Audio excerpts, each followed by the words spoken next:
The Wall Street Journal. Mm, somewhat of a legacy media. How India's new nuclear submarine base challenges China's naval plans. What is India up to? Beneath the tranquil shores of a coastal village on the Bay of Bengal, India is building a multi-billion-dollar base. Designed to protect India's growing fleet of nuclear submarines in a key area of the Indian Ocean, the new base, INS Varsha, has a secret design feature. Its location INS Varsha, I guess that's the name. And that's a bit unfortunate, isn't it? You can hide your nuclear submarines, but you can't hide the place where you hide them. That's quite unfortunate. One downside of satellites and modern technology, I guess. Then again, downside depending on who you are. essentially allow for the underground docking of submarines. Here's why this project forms the backbone of India's plans to keep China's Just showing these fancy images as if I understand anything. Like, at least give me some info, like some text. What is that thing? What did I just see? I saw like 3 images of the ground. I am not educated in the art of military reconnaissance. Also, Chinese ship. ambitions in the region in check. The Bay of Bengal lies north of critical shipping lanes that carry around 30% of all globally traded goods towards this narrow waterway known as the Strait of Malacca. And around 80% There of we China's go. oil imports pass through. That's the important one. 30% of the world's nobody cares. That is what makes that point so important. This critical choke point. The Strait of Malacca can be controlled by a number of powers which China might plausibly find itself in a conflict with. First and foremost, the United States Navy, but also, secondarily, the Indian Navy. Some China experts believe the waterway could play a key role in any conflict over Taiwan or the South China Sea.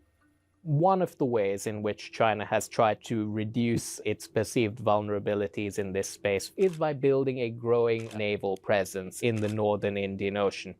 Over the years, China has been building and investing in commercial ports in Myanmar, Bangladesh, and Sri Lanka through its Belt and Road Initiative, the infrastructure project Beijing has been promoting since 2013 in more than 150 countries. Chinese vessels, including economic angle. Interesting. those belonging to the People's Liberation Army, or PLA, are now frequently spotted in these ports, like these 2 landing ships and a guided missile. Now, see, this kind of satellite imagery I can understand. This makes more sense. Straightforward, I see military ships. But that's, again, from a military standpoint, would this scare you? That they have 2 ships which are, well, more or less utility ships. They don't have any offensive capability, and they have 1 ship with a lot of offensive capability. I don't know. It feels like if you're a decent navy, this looks like a juicy target more than anything. Destroyer that visited Sri Lanka's port in late August and docked just 4,000 feet away from the Indian-guided missile destroyer INS Mumbai. These vessels have habituated states within the region to the idea of a Chinese naval presence. Beijing has also helped. Damn, that was close. That was real close. Bangladesh to build the country's first ever full-fledged submarine base.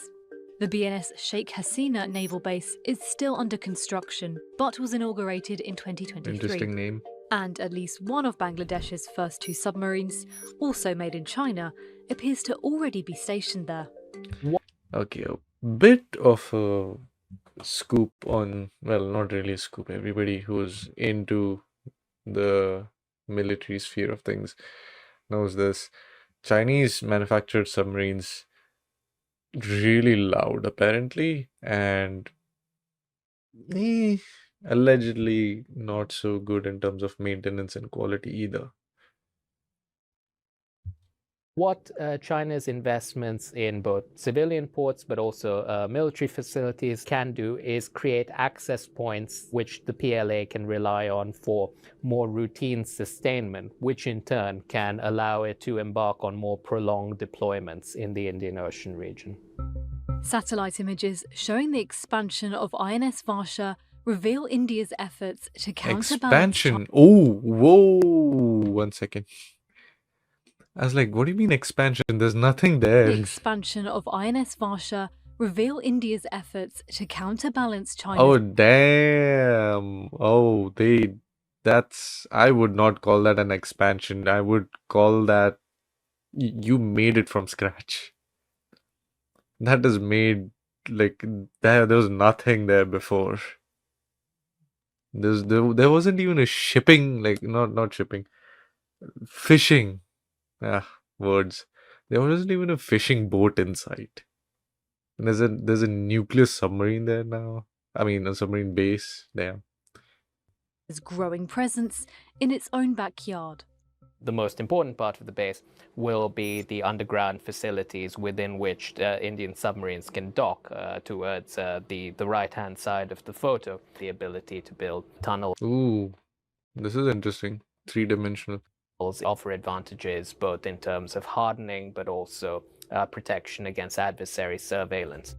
And its location on the Bay of Bengal itself offers significant tactical advantages for India. It's relatively close to a number of Indian air bases. It's an area in which the Indian Navy enjoys considerable local... That is a beautiful ship.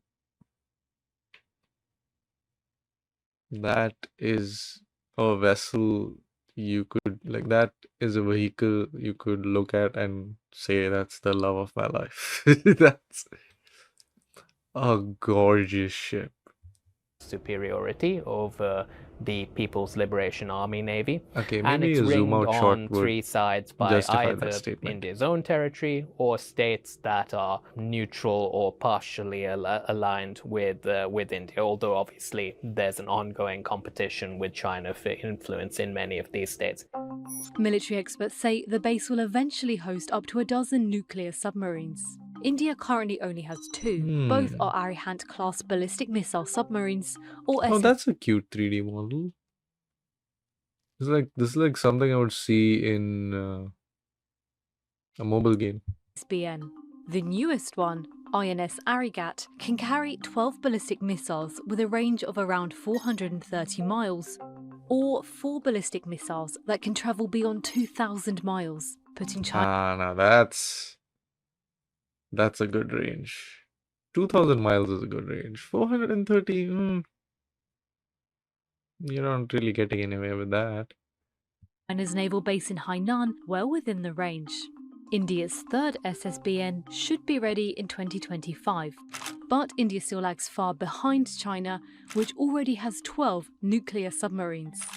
India doubtless would like to change this balance in the future. That being said, comparing numbers of like-for-like platforms is not necessarily the best way to look at a military balance, because geography and missions determine which platforms are most relevant. The question is not simply how many submarines of each type each country operates.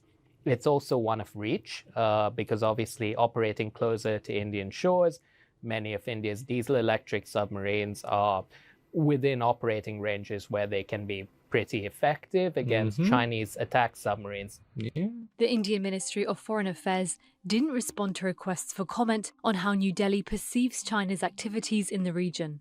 China's foreign ministry said Beijing's cooperation in the region is not targeted at any third party. Sure it's not. Even if Chinese engagement But yeah, sure, it's not targeted towards somebody. Come on. Doesn't necessarily represent a military threat in the sense that it can enable the PLA Navy to fight in the region. What it can enable, and why the Indian government and Navy perturbed by it, is because it can enable a more sustained presence in the region that can set the preconditions for China to eventually be a much more credible military player in the Indian Ocean than it is today. The expansion of India's nuclear submarine project comes as Beijing and New Delhi agree to de-escalate another area of tension on the Himalayan border. But their competition in the Indian Ocean and the Bay of Bengal remains a source of potential conflict. Well, this is just a I have a bigger gun than you debate. And if anyone uses that gun, it's, well, that's game over for everybody. But that was really cool. That was really cool to see, like, the base.